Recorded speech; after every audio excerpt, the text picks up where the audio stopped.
Hello, Refuge Church. I'm so thankful to be able to speak to you guys again, though it's not through the format any of us would prefer.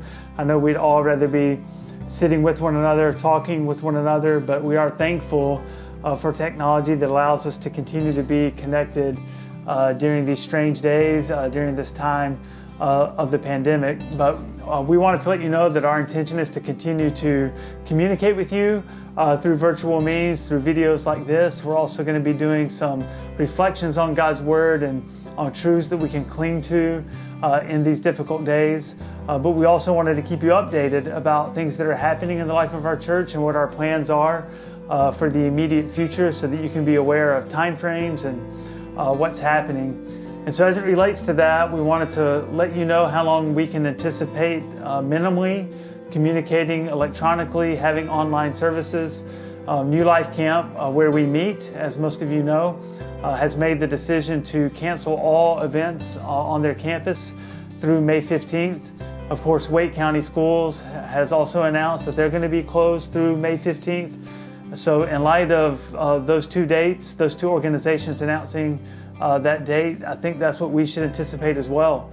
So that means at least 7 more Sundays of us having an online service, of probably gathering virtually for our life groups.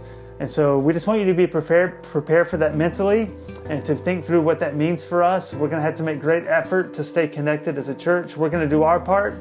We ask that you do your part and continue to reach out to each other, text one another, call one another, video conference one another, FaceTime each other, stay in touch with one another. We want to make every effort to stay connected as a church. And so we're going to be intentional about doing interactive videos for our children's ministry.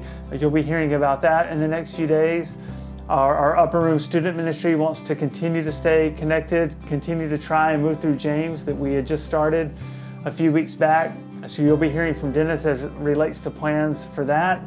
And so we very much intentionally want to include all people of our church. We don't want our children to feel disconnected. We don't want our students to feel disconnected. We want to stay engaged. We still have a mission to accomplish. This isn't a period for us to take any time off. We have to keep moving ahead and moving forward as God's people. We also will be assigning people to various elders so that our elders can continue to remain connected to you. We want them to be able to reach out to you over the next weeks in person, to call you and see how you're doing. So anticipate hearing from one of the elders, because we want to know how we can pray for you. We want to know how we can care for you and how you and your family are doing. So please be looking for that. Of course, at any time, feel free to reach out to me, reach out to the other elders if there's anything that you need or any ways that we can be praying for you over these next weeks. In light of that, I just wanted to share with you some thoughts I've had, some reflections on the truth of God's Word. By God's providence, I was in the book of Ruth a few days ago, just in my Bible plan, reading through the Bible, and Monday was in the book of Ruth, and it struck me how much we can learn from the book of Ruth and from how Ruth handled adversity and tragedy in her life. So just briefly, if you're not familiar with that story, Naomi, who becomes Ruth's mother-in-law, Naomi and her husband moved away from Israel, and they moved to Moab, away from God's people for a time. And while Naomi and her husband were there, their 2 sons married Ruth and Orpah, 2 Moabite women. And over time of being there, Naomi's husband died, and eventually Ruth's husband died, Orpah's husband died. You see, Naomi makes the decision to head back to Bethlehem, to head back to God's people.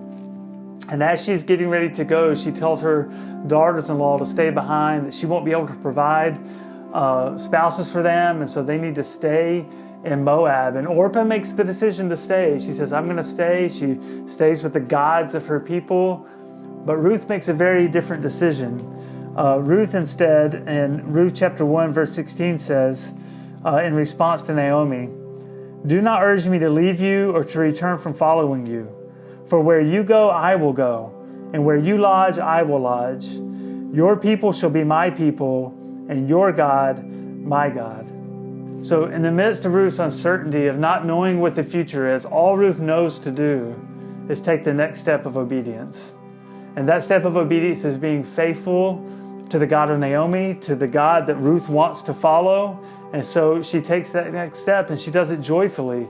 Naomi, as we read in Ruth, struggles with bitterness. In fact, in chapter 1, verse 20, Naomi says, "Do not call me Naomi, call me Mara, for the Almighty has dealt very bitterly with me."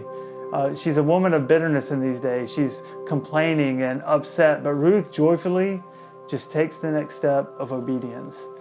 So what I want us to reflect on is the reality that this would have been devastating for Naomi and Ruth, this situation they found themselves in. Without a source of income, without their husbands, Naomi's in a foreign land. They're uncertain of the future. They have no idea what the future holds. It would have been a devastating situation. They faced lifelong poverty. And in fact, even when they moved back to Bethlehem and Ruth faithfully follows Naomi, they didn't know what the future held there either.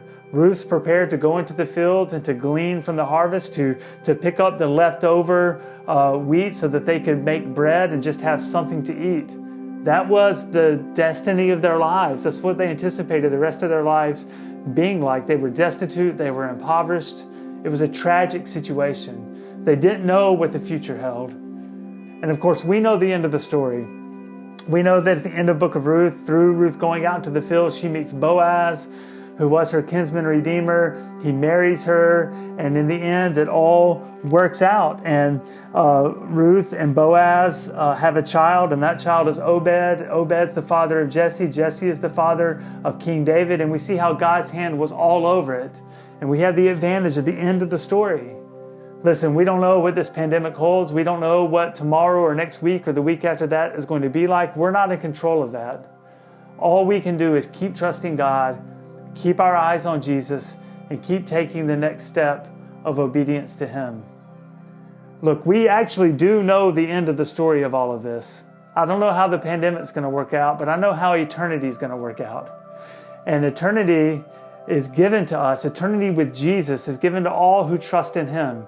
He will keep His promises to us. He is, as Romans 8:28 reminds us, working all things together for the good of those who love Him and those who are called according to His purpose. So let's keep our eyes on Jesus. Let's keep trusting Him and know that He is faithful in the midst of this. And let's just take the next step of faithful obedience today and tomorrow and the day after that. Listen, a lot of your neighbors, friends, co-workers don't know the end of that story. And so what a great opportunity this is for you to continue to reach out to them, to check in on them, to see how they're doing. And so we want to help you do that. And one way that we can do that is by letting them know about our online services. Maybe they're not connected to a church. Maybe they're lonely and looking for a place of connection and fellowship. And even though virtual doesn't replace the real, we can still reach out to them and offer them the fellowship that we're having and the connections that we have during this time of isolation. So Refuge, continue to trust God, continue to keep your eyes on Christ during these difficult days.